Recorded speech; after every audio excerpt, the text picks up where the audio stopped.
Capítulo 5 A pregação do Evangelho.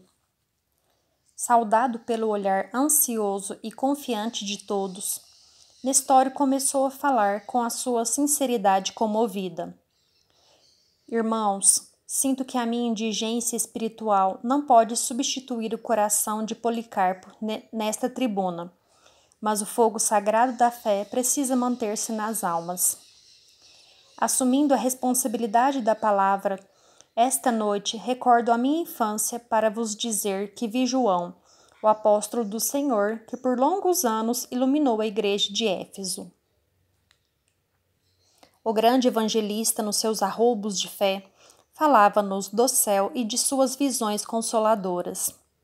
Seu coração estava em permanente contato com o do Mestre, de quem recebia a inspiração divina como derradeiro discípulo na terra, santificando-se as suas lições e as suas palavras com o sopro sublimado das verdades celestes. Invoco estas reminiscências longínquas para recordar que o Senhor é a misericórdia infinita. Na minha pobreza material e moral, não tenho vivido senão pela sua bondade inesgotável, e quero invocar a sua assistência caridosa para o meu coração neste momento.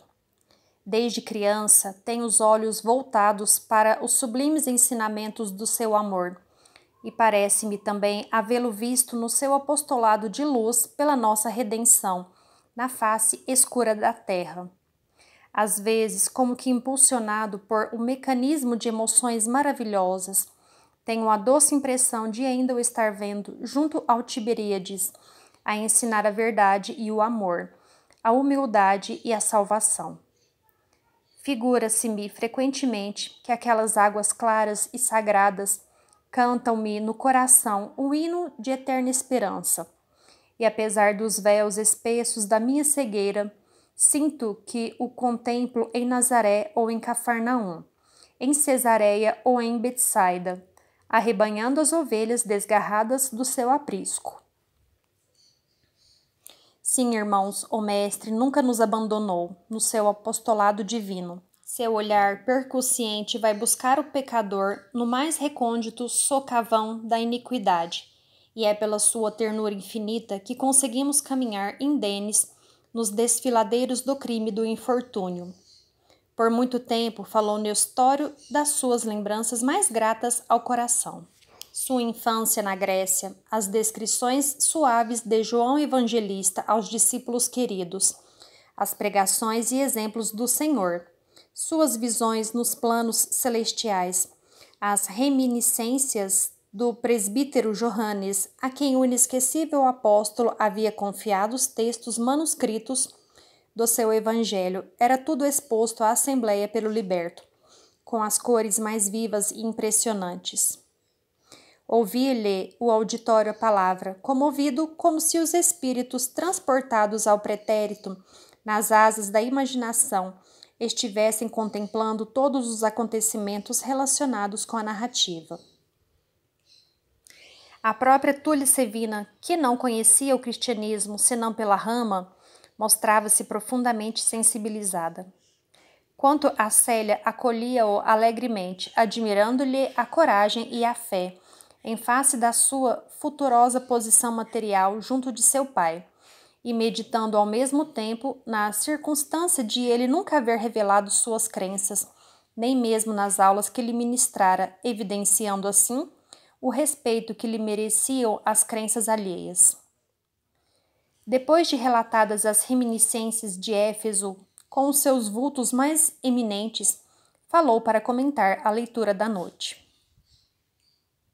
Para tanger o ponto evangélico desta noite, lembremos que Jesus não podia condenar os laços humanos e sacrossantos da família, mas suas palavras, proferidas para a eternidade, abrangem e abrangerão todas as situações e todos os séculos vindouros, de modo a demonstrar que a fraternidade é o seu alvo e que todos nós, homens e grupos, coletividades e povos, somos membros de uma comunidade universal.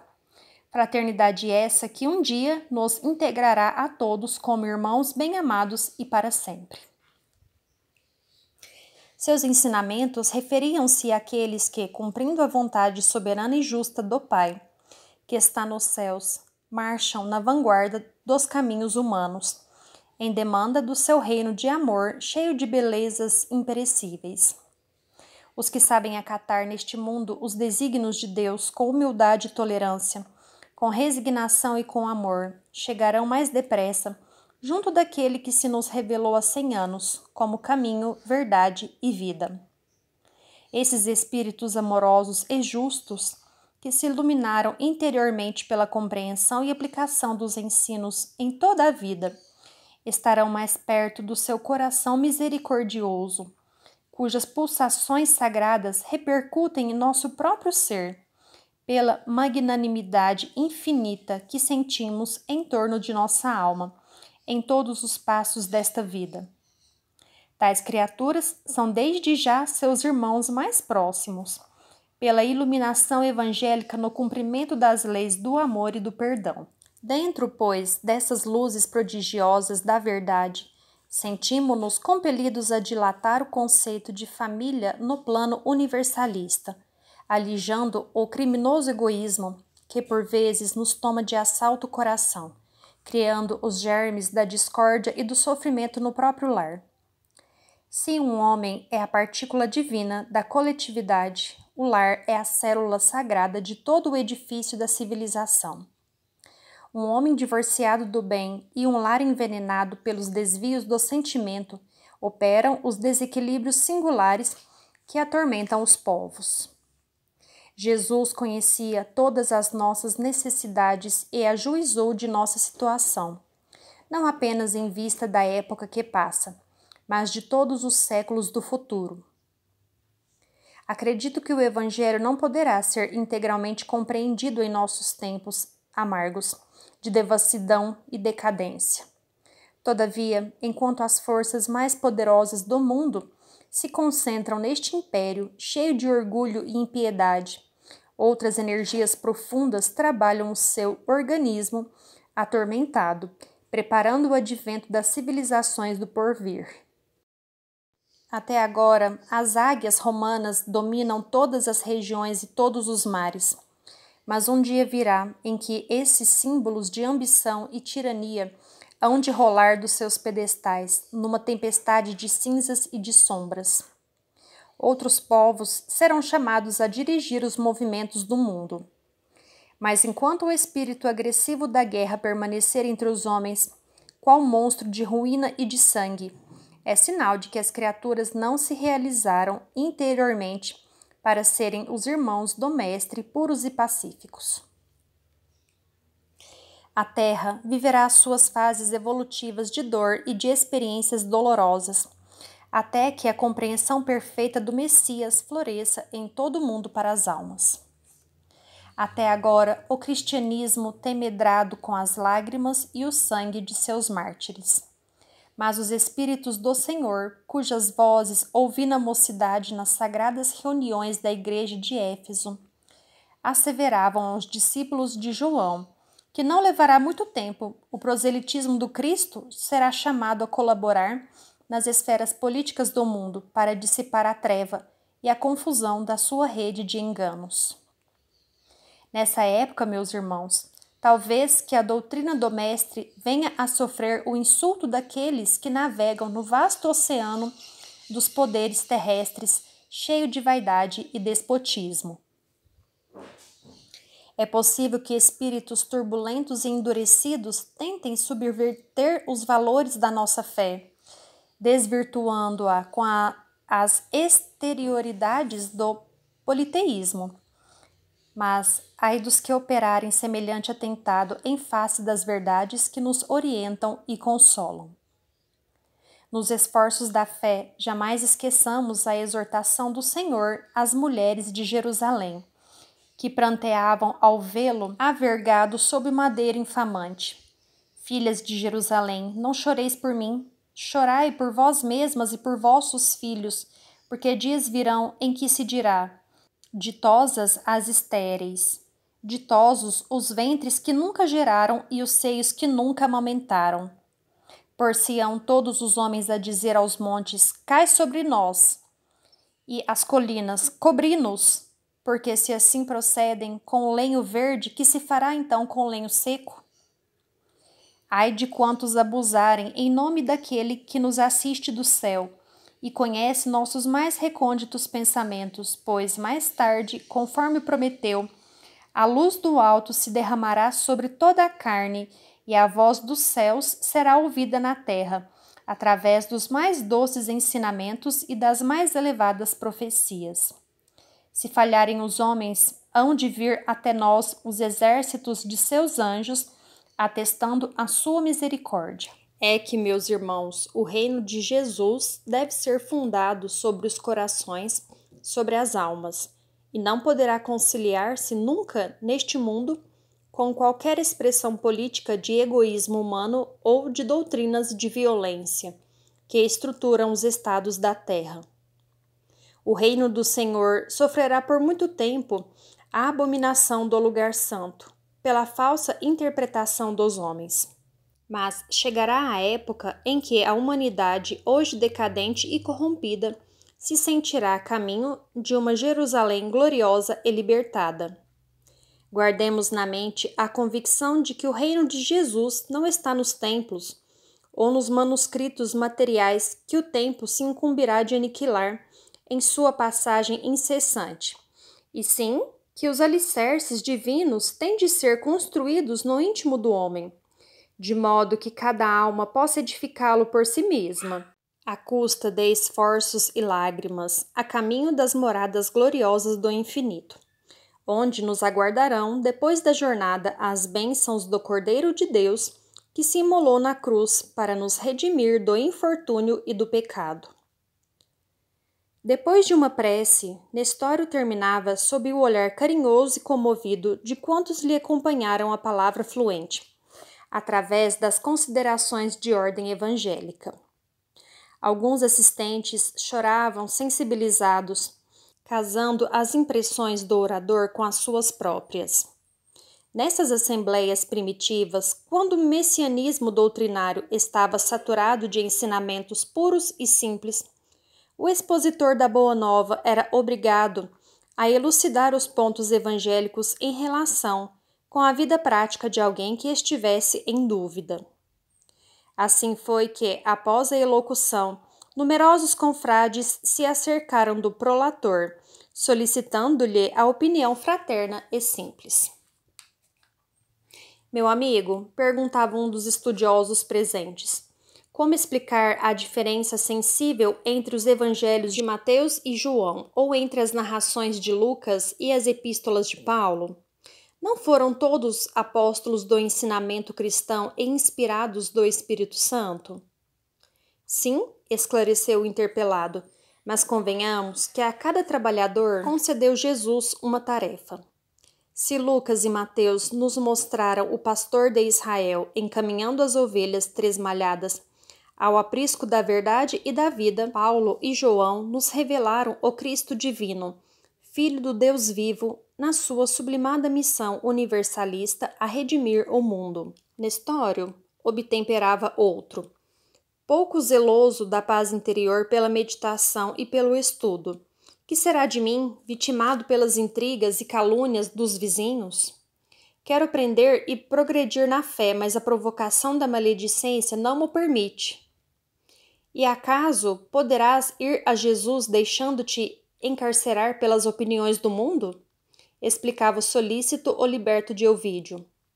A ciência do bem viver não está somente em não nos incomodarmos com os pensamentos e atos de quem quer que seja, mas em deixar também que os outros se importem constantemente com a nossa própria vida.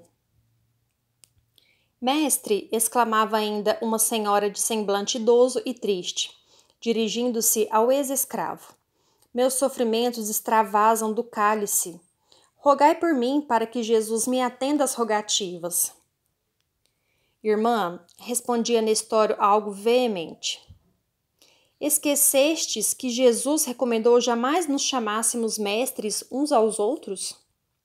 Não sou senão servo humilde dos seus servos, indigno de sacudir o pó das sandálias do único e divino Mestre. Não vos entregueis a tristezas e lamentações, porque no problema da fé, somente vós mesma podereis dar a Jesus o testemunho do vosso amor e da vossa confiança. Ao demais, importa lembrar que a terra não é o paraíso. Atentos à recomendação do Messias, de que para atingir a ventura celestial é preciso tomar com humildade a nossa cruz e segui-lo. Nesse instante, rompendo a multidão de crentes em redor, Nestório reconheceu Célia e Túlia, que se acercavam atenciosamente. O liberto saudou-as tomado de surpresa, enquanto a jovem lhe dirigia palavras de júbilo e simpatia. Nestório, exclamou Célia radiante, por que nunca me falaste das tuas convicções, da tua fé? Filha, nada obstante o meu fervor cristão, não podia menosprezar os princípios da família que me concedeu a liberdade. Ambos estavam alegres e felizes, experimentando o contentamento da mútua comunhão na mesma fé, quando uma surpresa maior lhes abalou o espírito. Enquanto a maioria dos companheiros se punha a caminho de regresso à cidade, pois que a madrugada se avizinhava, destacou-se de todos os grupos um jovem forte e simpático, que se aproximou da tribuna com os olhos fulgurantes de ansiedade e alegria. Acercou-se de Nestório e de Célia, com os braços estendidos, ao mesmo tempo que o liberto e a jovem Patrícia exclamavam com a mesma voz tocada de emoção e profundo júbilo: Ciro, Ciro! Meu pai, Célia! E o mancebo quase os reuniu no mesmo amplexo de amor e felicidade. Túlia Sevina contemplava a cena comovedora, com o coração em sobressalto. Alba Lucínia já lhe falara do drama íntimo da filha, e a mulher de Máximo custava conformar-se com a circunstância de haver conduzido a jovem àquele encontro de consequências imprevisíveis. A ausência de Policarpo, que a inibia de solicitar a prece pela ventura doméstica da amiga, segundo a sua fé. O fato de se haverem avistado com Nestório, quando preferia o segredo de sua presença ali e o encontro inesperado de Ciro, eram acontecimentos que a contrariavam profundamente, mas Célia, radiante, sem poder traduzir o seu júbilo, com o saber que Nestório era pai do seu noivo espiritual. Apresentou-lhe o jovem que a Patrícia foi obrigada a saudar atenciosamente em virtude das circunstâncias. O ex-cativo abraçava o filho com os olhos úmidos de pranto, enviando a Jesus o seu íntimo reconhecimento e manifestando a sua real surpresa ao saber que o filho era também um liberto de Ovídio Lúcio, aumentando assim o seu reconhecimento pelos seus libertadores. E enquanto todos se retiravam, o grupo palestrava com crescentes interesses. A uma pergunta de Célia, o jovem explicou que no porto de Cesareia fora entregue ao comandante Quinto Vetus, que, amigo pessoal de Ovídio, fizera absoluta questão de lhe conservar a liberdade, conduzindo-o às costas da Campânia, com excepcional gentileza. Dali, uma embarcação o trouxera até Ostia, entre o pessoal da equipagem, deliberando ele então permanecer em Roma, na vaga esperança de obter notícias do pai ou daquela que lhe enchia o coração de lembranças carinhosas e perenes. Célia sorria, satisfeita, sentindo-se naquele cemitério ermo e triste a mais ditosa das criaturas. O luar, porém, já havia desaparecido. Apenas as estrelas no manto escuro do firmamento brilhavam, com cintilações mais intensas, preludiando o dealbar da aurora. Túlia Sevina lembrou então a conveniência de regressar enquanto antes. Nestório sentia-se possuído do imenso desejo de ouvir o filho a respeito de todos os fatos do passado, de modo a conhecer os mais íntimos pormenores da sua separação dolorosa e longa. Mas, observando a sua intimidade com a jovem Patrícia, abstinha-se de muitas palavras, guardando atitude expectante e calma, embora adivinhasse romance de amor daquelas duas criaturas mal saídas da adolescência. O ex-escravo mantinha a sua atitude reservada, e enquanto Túlia Sevina se mostrava apreensiva, os dois jovens falavam em todo o trajeto de suas reminiscências ou de suas esperanças em Jesus, a claridade amiga das estrelas que empalideciam no firmamento. De mistura com os regressantes vinham agora campônios descuidados e felizes que se dirigiam ao pequeno perímetro urbano nas primeiras horas da madrugada, levando os produtos do seu campo para as feiras. Todavia, no grupo das nossas personagens, ninguém observou que dois vultos as seguiam de perto com insistente atenção, embora irreconhecíveis em razão dos capuzes que lhe cobriam o rosto. Nestório e Ciro acompanharam as duas patrícias até as proximidades da residência de Ovídio Lúcius, onde Túlia Sevina se recolheu em identidade de circunstâncias, obedecendo ao plano pré-estabelecido, voltando pai e filho pelos mesmos caminhos até próximo da porta salária, onde se acomodaram no apartamento do primeiro. Foi aí que Nestório, absolutamente insone, em virtude das emoções daquela noite, ouviu a narrativa do filho até ao amanhecer, capacitando-se de que uma nova fase de sacrifícios lhe seria imposta pelas circunstâncias em jogo. O sol já havia espalhado seus raios de ouro por toda parte, quando liberto de Ovídio, algo acabrunhado, apesar do júbilo de rever o filho estremecido, falou-lhe, abraçando-o com ternura: Meu filho, regozijo-me no Senhor pela alegria de te encontrar livre e salvo, com o pensamento iluminado pelas nossas profundas esperanças em Jesus Cristo. Mas temo por ti doravante como pai extremoso e desvelado. Acredito que, apesar da fé que me testemunhas, não soubeste dominar o coração moço e idealista no momento oportuno, pois, já que entendias a vida qual a compreendes, agora estavas apto a reconhecer a inutilidade de qualquer fantasia no que se refere às venturas transitórias do mundo. Mas, por outro lado, louvo-te a conduta honesta e me rejubilo com o teu esforço na santificação do teu afeto. Sou de opinião que seremos agora chamados aos mais penosos testemunhos de coragem moral, porquanto a família de Célia não toleraria jamais uma pretensão tua. Mas descansa, filho, precisas de energia e de repouso. Quanto a mim, o sono agora ser-me-ia impossível. Aproveitarei o tempo para ir ao velabro, onde me guiarei por tuas informações a fim de transportar para aqui os objetos que te pertencem. E, ao mesmo tempo, avisarei o censor Fábio Cornélio da impossibilidade de trabalhar hoje. E, acentuando as palavras com um sorriso de satisfação, rematava: Doravante estaremos sempre juntos para a mesma tarefa, e aqui permaneceremos até quando Jesus nolo permita. Ciro, em resposta, beijou-lhe as mãos comovidamente. Antes de se dirigir ao Velabro, que era um dos bairros mais pobres e mais populares de Roma, o liberto procurou a prefeitura dos pretorianos, ali se avistando com o lictor Domítio Fulvius, pessoa de confiança dos seus chefes, solicitando-lhe cientificasse o censor do seu impedimento naquele dia, e providenciando em seguida para que a mudança do filho para sua casa se efetuasse com a possível presteza. Sentia o coração apreensivo e amargurado em face dos acontecimentos e, todavia, colocava a fé acima de tudo, rogando a Jesus lhe concedesse a inspiração devida para o aclaramento de todos os problemas.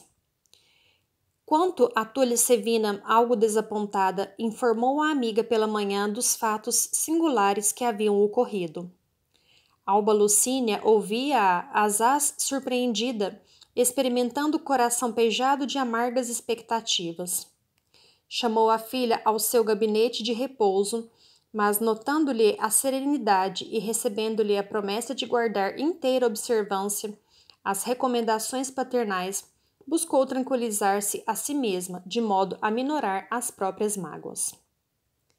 Chegando ao seu gabinete, manhã alta, Fábio Cornélio foi procurado com insistência por Pausânias, que, ainda em Roma, guardava a chefia dos servos da casa de seu genro, e que lhe falou depois de respeitosa reverência. Ilustre censor, aqui venho obedecendo a um desígnio sagrado dos deuses, a fim de vos informar de graves acontecimentos ocorridos esta noite. Mas como? Graves acontecimentos? Perguntou o sogro de Ovídio, visivelmente impressionado.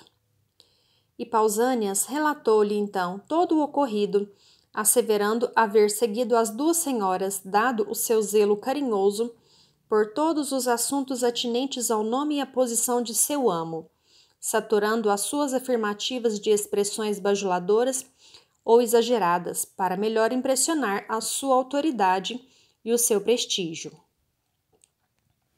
Mas Nestório é cristão? Interrogou o censor admirado. Custa-me acreditá-lo. Senhor, pelas graças de Júpiter, estou afirmando a verdade, respondeu Pausânias com a sua atitude humilde à frente do mais poderoso. Euvídio agiu muito precipitadamente, falou o orgulhoso patrício como se estivesse falando para si mesmo, conferindo a tal homem tamanha responsabilidade em nossa esfera de trabalho.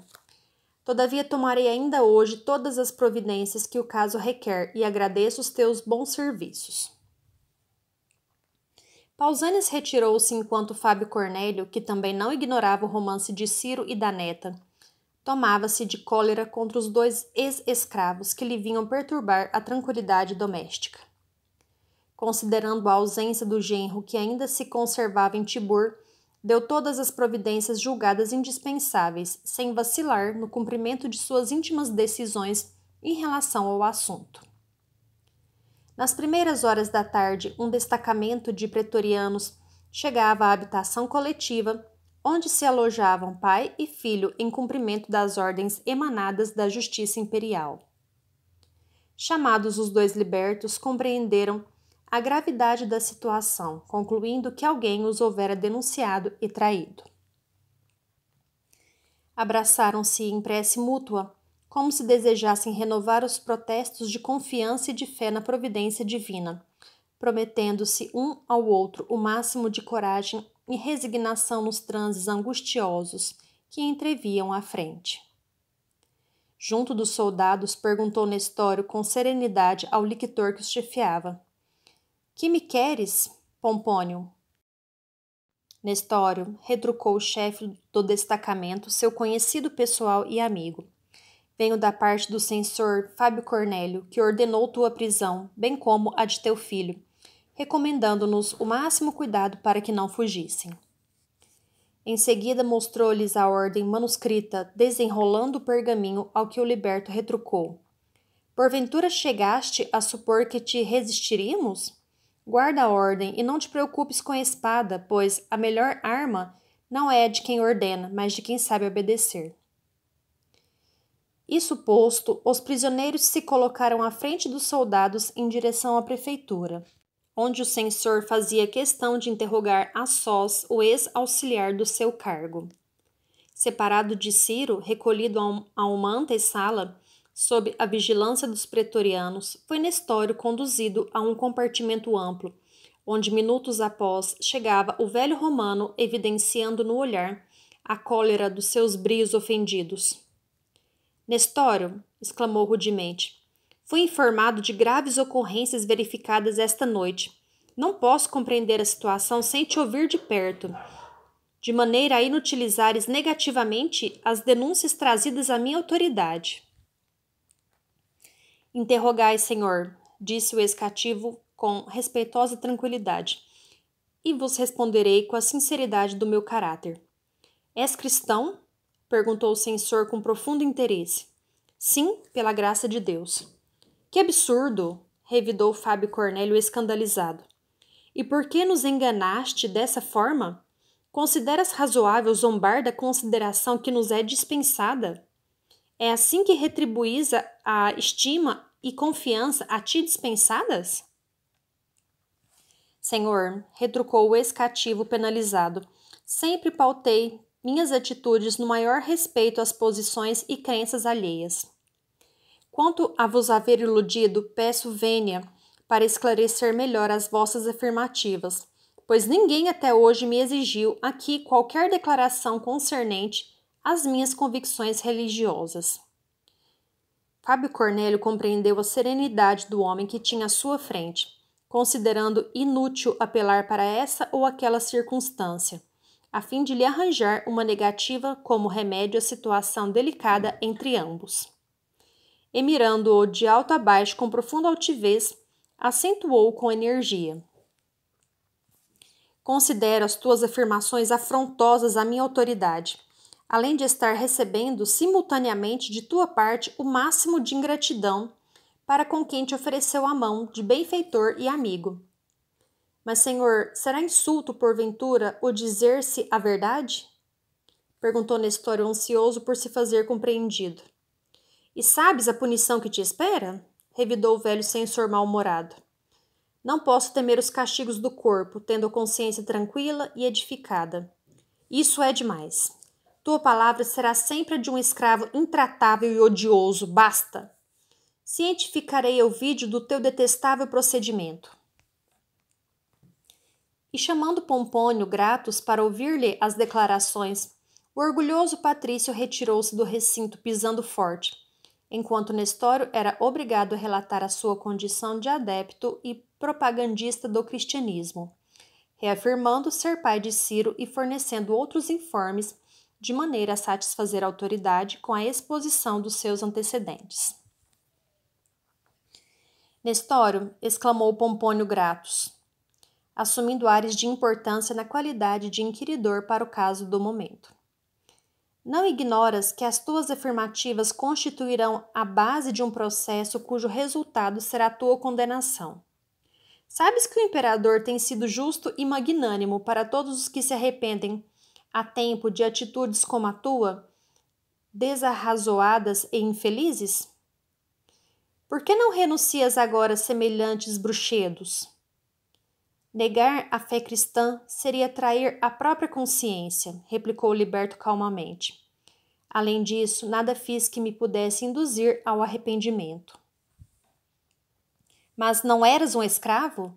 Se vieste de condição penosa e miseranda, por que não transigir com as tuas ideias pessoais em sinal de gratidão para com aqueles que te deram a independência?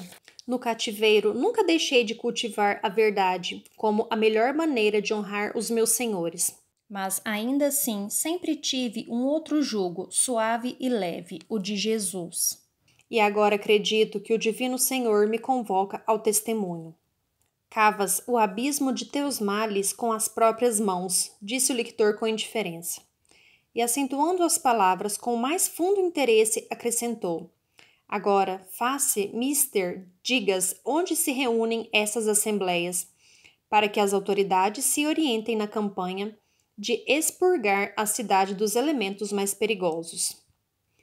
Pompônio Gratus, replicou Nestório altivamente, não posso esclarecer-te neste particular, pois o sincero adepto de Jesus não conhece a delação, nem sabe fugir à responsabilidade da sua fé, acusando seus irmãos.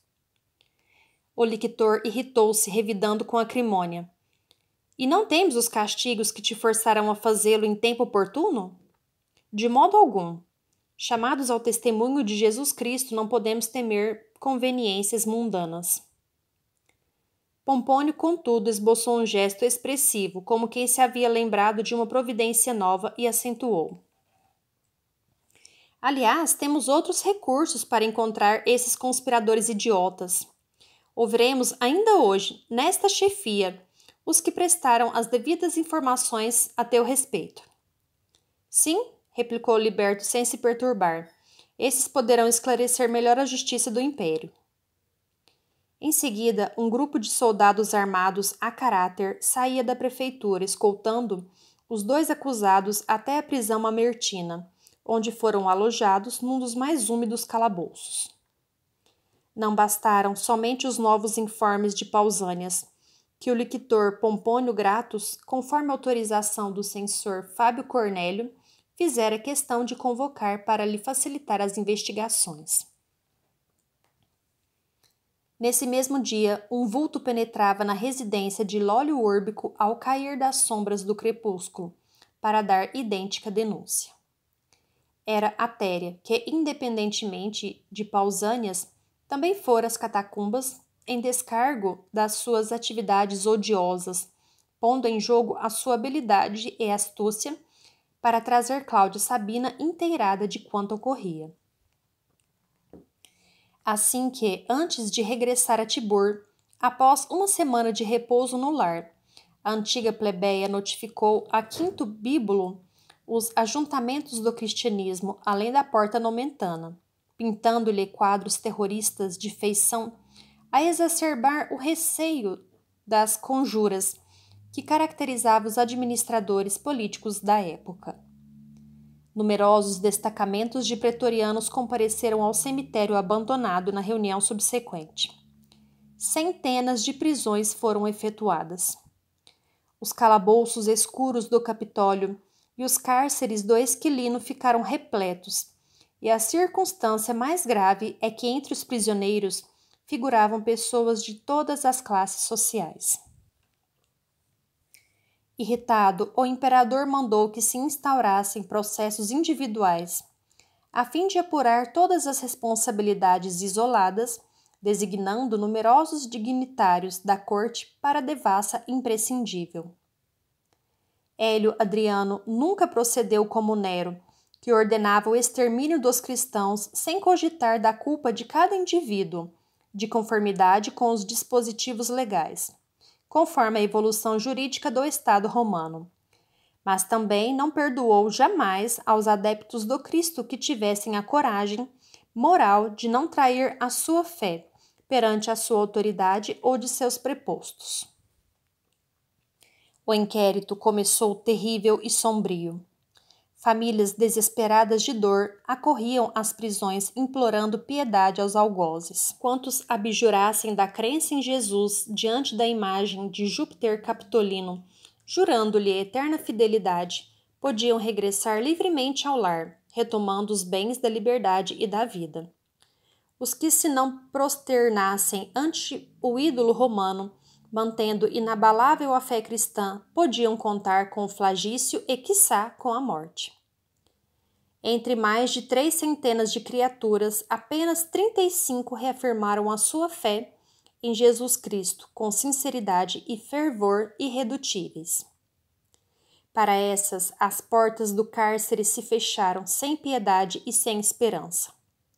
Entre os condenados estavam Nestório e seu filho, que, fiéis a Jesus, repousavam nos seus desígnios misericordiosos, convictos de que qualquer sacrifício em favor da sua causa era uma porta aberta para a luz e para a liberdade.